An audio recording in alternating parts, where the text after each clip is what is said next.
अस्सलाम वालेकुम स्टूडेंट्स, हम बात कर रहे हैं इलास्टिसिटी ऑफ सप्लाई के मामले में। तो देखिए यहाँ पे हम बात करेंगे measurement of elasticity of supply के मामले में। तो देखिए यहाँ पर मेजर जो मामलात हैं वो तीन तरह के हैं कि एक तो सप्लाई कर्व जो है आपका वो अगर ना तो स्टीपर है ना ही फ्लैटर है, दरमियान में है, तो आप इसको यूनिटी इलास्टिक का नाम दे सकते हैं, elasticity equals to 1।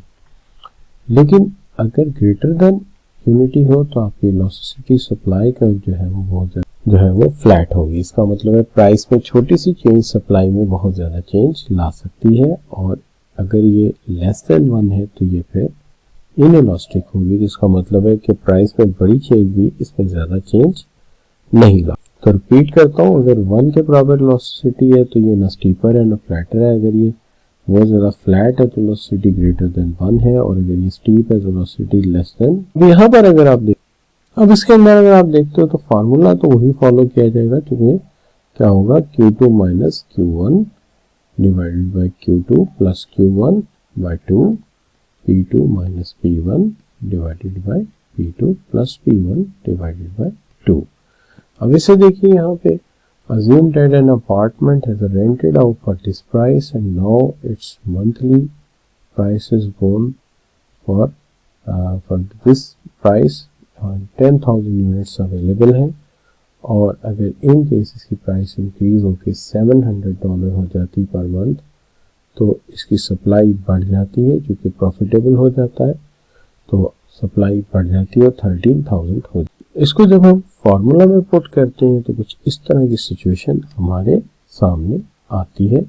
So this is percentage change in quantity, so this is percentage change in price. When we put in the formula we got 3.53, तो this is the right choice. तो इसका correct option ये होगा। आगे चलते हैं, बात करते हैं हम the price velocity of supply means that is responsiveness of quantity supply to a change in price। तो इसकी डेफिनेशन हो गई।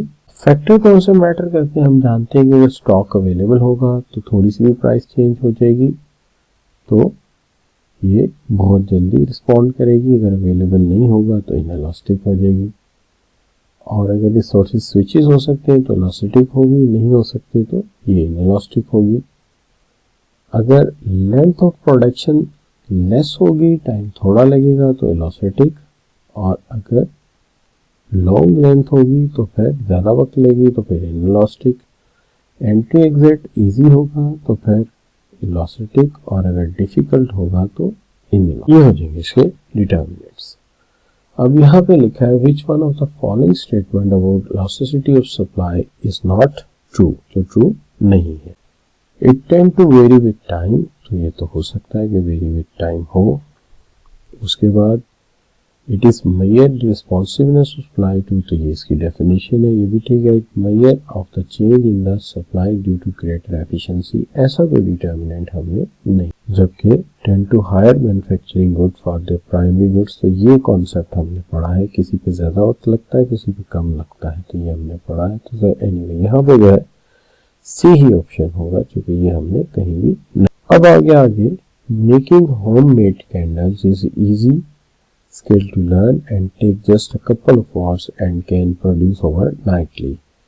सो the elasticity of demand is, तो अगर बहुत जल्दी प्रोड्यूस किया जा सके और जल्दी में, तो फिर ये इलास्टिक डिमांड बनेगी। Production rate in terms of manufacturing refers to the number of goods that can be produced during a given period of time. If product rate is the amount of time and if the product take a long amount of time, अगर बहुत ज़्यादा time ले तो produce, it's supply का nature जो होगा वो inelastic होगा, क्योंकि जल्दी आप प्रोड्यूस कर नहीं सकते, अगर प्राइस बढ़ भी जाए तो आप उसको रिस्पॉन्स नहीं कर सकें। So these are my other activities, hope you find. Thank you very much.